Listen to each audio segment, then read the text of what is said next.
मेरी नई नई शादी हुई थी और मेरे ससुरे का घर रोड के बीच में आ रहा था।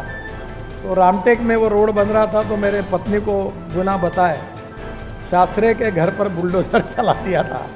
यही नेताओं ने करना चाहिए, अतिक्रमण को बचाने का पाप नहीं करना चाहिए।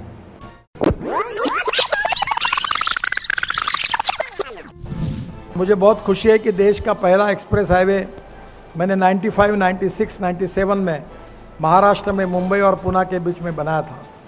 तब लोगों को लगा था कि यही हाईवे देश का सबसे बड़ा है, पर दिल्ली मुंबई हाईवे ये देश के इतिहास का सबसे बड़ा 1 लाख करोड़ का हाईवे बन रहा है। मुझे आज विशेष रूप से याद हो रही है कि मनोहर लाल जी को याद होगा कि इस हाईवे का भूमि पूजन उस समय आदरणीय सुषमा जी हमारी विदेश मंत्री थी और अरुण जेटली वित्त मंत्री थे, और हमने यही गुड़गांव के पास उसका भूमि पूजन किया था।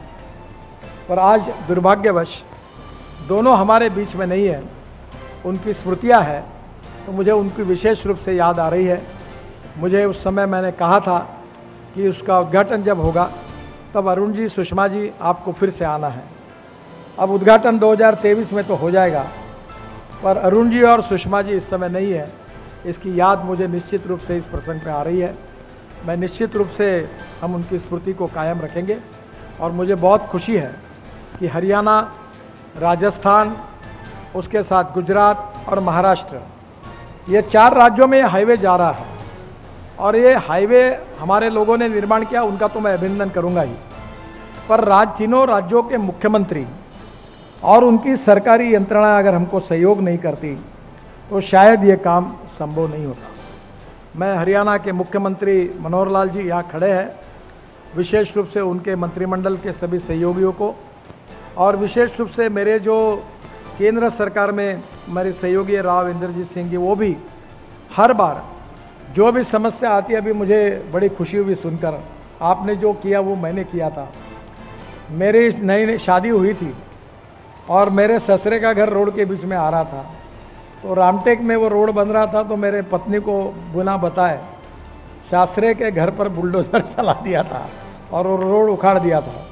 तो अभी मुझे अधिकारी बता रहे थे कि आपका भी, भाभी जी का कहीं शायद यही घर है, तो रोड बनाने के समय प्रॉब्लम आया था और आपने उनको कहा कि आपको जगह तोड़नी होगी, आपको खाली करना होगा। यही नेताओं ने करना चाहिए, अतिक्रमण को बचाने का पाप नहीं करना चाहिए। और आपने ये भूमिका ली, इसलिए मैं आपका भी बहुत बहुत धन्यवाद करता हूँ। ऐसे ही लोग देश में काम कर सकते हैं। मुझे बहुत खुशी हुई कि आपने हमको सहयोग किया और आज वो रोड बन रहा है जो मैंने देखा।